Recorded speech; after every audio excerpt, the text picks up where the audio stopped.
अस्सलामुअलैकुम दोस्तों, आज मैं आपके लिए एक ऐसा शरबत बनाने की रेसिपी लाई हूँ जिसे एक बार बनाएं पूरा साल रख के आप पी सकते हैं। महंगे महंगे केमिकल वाले मशरूबात छोड़ें, पेप्सी कोला जैसे मशरूबात अब आप बिल्कुल भूल जाएंगे जब आप एक बार बनाएंगे ये शरबत। हेल्दी तो है ही लेकिन पीने में इतना लाजवाब है कि आप मजबूर हो जाएंगे बाकी मशरूबात सब छोड़ने पर। तो आज मैं आप लोगों के लिए बहुत ही ठंडा ठंडा मैदे जिगर में ठंडक पहुंचाने वाला, खाया पिया फौरी हज़म कर देने वाला, इंतहाई हेल्दी और बहुत ही लाजवाब शरबत बनाने की रेसिपी लेकर आई हूँ। तो चलिए हम देख लेते हैं किस तरीके से ये ठंडा ठार मज़ेदार सा शरबत बना के तैयार किया जाता है। इसके लिए जो यहाँ पर चीज़ें हमने ली हैं, तो इसका जो मेन इंग्रेडिएंट है वो दो चीज़ें हैं, लीमू और पुदीना।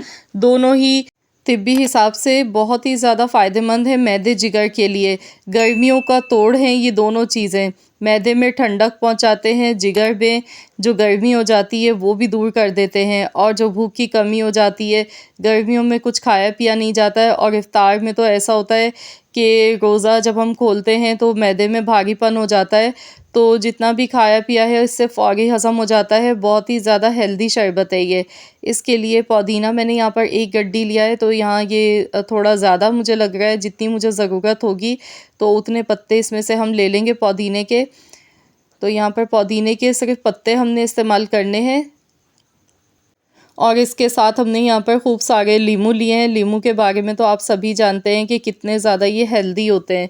ये भी मैदे में ठंडक पहुँचाते हैं, और दूसरा इस शरबत का फ्लेवर इससे बहुत ही ज़बरदस्त हो जाएगा। तो यहाँ देखिए एक प्लेट भर के मैंने पुदीने के पत्ते ले लिए हैं। अब इन्हें मैं अच्छी तरह से पहले वॉश कर लेती हूँ ताकि इसमें जितनी भी मिट्टी वगैरह है वो सारी इसमें से निकल जाए। अब हमने क्या करना है, यहाँ पर कढ़ाई लेनी है, इसमें ये पुदीने के पत्ते सबसे पहले शामिल कर देने हैं। पानी इसमें हम डालेंगे, तो यहाँ पर 2 कप भर के आपने पानी के इसमें शामिल कर देने। अब हमने इसे 10 मिनट के लिए पकाना है, बहुत ज़्यादा इसकी ओवर कुकिंग नहीं करनी है। तो यहाँ पर जैसे ही इसमें उबाल आ जाएगा तो 10 मिनट तक हमने इसे पकाना है। अब इस शरबत को हेल्दी बनाने के लिए इसमें ज़ीरा डालना है, 1 टीस्पून भर के सफ़ेद ज़ीरा इसमें शामिल कर दें। सफ़ेद ज़ीरा बहुत ही फ़ायदेमंद होता है, पेट में जो गैस हो जाती है उसको दूर करता है, दूसरा शरबत का जायका भी बढ़ा देगा। इसके साथ ही इसमें हरी इलायची का मुंह खोल के इस तरह से आप डालें, 4 सब्ज़ी इलायची मैंने ली हैं।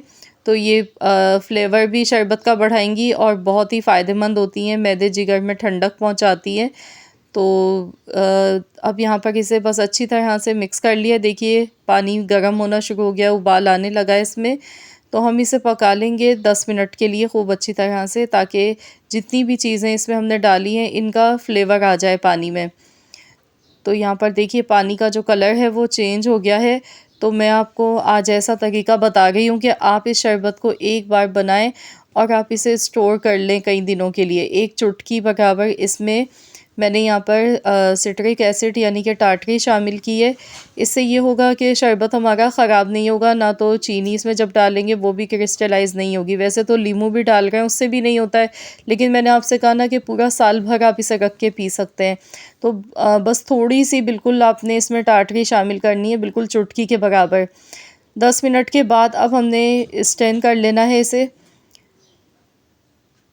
तो यहाँ पर इसे अच्छी तरह से छान लेंगे, इस तरह चम्मच से दबा दबा के इसका जितना भी अरक है ना पुदीने का वो सारा, ताकि हमें हासिल हो जाए, और इसे अच्छी तरह से हमने छान लेना है।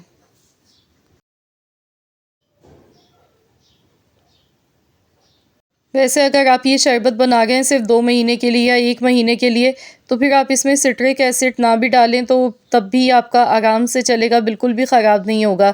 लेकिन अगर आप साल भर के लिए ज़्यादा क्वांटिटी में बना गए हैं तो बस 1 चुटकी के बराबर आप इसमें सिट्रिक एसिड का इस्तेमाल कर सकते हैं, वरना विदाउट सिट्रिक एसिड भी बना सकते हैं अगर आप कम मिकदार में बना गए हैं, सिर्फ 1-2 महीने आपको स्टोर करना है तो।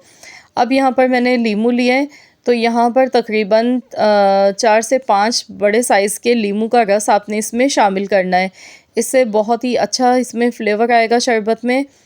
तो यहाँ मैं इसको इस तरह से देखिए मैंने लीमू का रस निकाल लिया है। तो इसी तरह से मैं एक-एक करके तकरीबन मैं इसमें 4 लीमू का रस शामिल कर देती हूँ। तो आपने भी 4 से 5 अदद बड़े साइज़ के ताज़ा फ्रेश नींबू लेने हैं, इसका रस इसमें शामिल करना है। अब दोबारा से कढ़ाई में हम ये पानी शामिल कर देंगे और 2 कप भर के इसमें चीनी शामिल करनी है। वैसे अगर आप नाप के लेंगे तो 400 ग्राम चीनी है, ये इसमें शामिल कर दी। अब इसमें अच्छा सा कलर लाने के लिए इसमें ग्रीन फूड कलर शामिल करना है। तो यहाँ पर मैं तकरीबन 2 चुटकी के बराबर ग्रीन फूड कलर इसमें डाल गई हूँ, तो इससे कलर खूबसूरत आता है। ये देखिए कितना खूबसूरत सा कलर लग रहा है। अब हमने इसे इतनी देर तक पकाना है जब तक कि ये शरबत गाढ़ा नहीं हो जाता है, इसकी एक चाशनी नहीं बन जाती है। तो कोई इसमें तार वगैरह आपने नहीं बनानी है, बस इसे थोड़ा सा गाढ़ा होने तक आपने पकाना है। थोड़ा सा इसमें काला नमक डालेंगे, हाजमे के लिए अच्छा होता है। दूसरा, शरबत को एक जायका बहुत अच्छा देगा। और अब इसे मैं अच्छी तरह से पका लेती हूँ। बस इतना पकाएंगे इसमें थोड़ा चिपचिपापन आ जाए, कोई हमने इसकी चाशनी बना के तैयार नहीं करनी है। तो यहाँ पर इसे 5 से 7 मिनट ही लगेंगे पकाने में, ज़्यादा टाइम नहीं लगता है। तो ये शरबत मिनटों में बन जाता है। गैस का फ्लेम बंद कर देंगे। अब हमने यहाँ देखिए शरबत को कम्प्लीटली ठंडा कर लिया है और ठंडा करने के बाद आप इसे किसी भी बोतल में आप डाल के रख सकते हैं, बिना फ्रिज के बाहर ही आप ऐसे ही रख सकते हैं, ये बिल्कुल भी ख़राब नहीं होगा। तो चलिए मैं अब आपको बना के दिखाती हूँ किस तरह से ये शरबत तैयार किया जाता है। इसके लिए 3 टेबल स्पून के बराबर शरबत लेंगे एक गिलास में, और फिर इसमें मैंने नींबू का एक टुकड़ा इसमें डाला है और साथ में पानी ठंडा ठंडा इसमें डालेंगे। आप चाहें तो आप इसमें आइस क्यूब्स का भी इस्तेमाल कर सकते हैं अगर मज़ीद ठंडा बनाना है। तो मैंने यहाँ पर ठंडा पानी यूज़ किया है। तो ठंडा ठंडा मज़ेदार सा ये शरबत बनके तैयार हो चुका है, जो कि हमारे मैदे जिगर की गर्मी के लिए बहुत ज़्यादा फ़ायदेमंद है, हाजमे के लिए बहुत ही अच्छा है और इसके साथ बहुत ही फ़ायदेमंद होने के साथ साथ पीने में बहुत ही मज़ेदार ये शरबत बनता है। यकीन मानिए इसके आगे आप बाज़ार के महंगे महंगे केमिकल वाले मशरूबात लेना छोड़ देंगे जब आप भी बनाएंगे एक बार ये शरबत। बहुत ही सस्ता सा शरबत है, ज़्यादा महंगा भी नहीं है और बहुत ही कम वक्त में ये बनके तैयार हो जाता है। तो फ्रेंड्स, है ना एक बहुत ही सस्ती और एक बहुत ही मज़ेदार रेसिपी, जिसे ना तो आपको बनाकर फ्रिज में रखना पड़ेगा, पूरा साल आप मज़े ले लेकर पिएंगे ये मज़ेदार सा ठंडा ठार शरबत। तो ज़रूर इस रेसिपी को ट्राई कीजिएगा, अपना फ़ीडबैक मुझे ज़रूर दीजिएगा। आई होप कि आप सबको मेरी आज की ये रेसिपी ज़रूर पसंद आई होगी।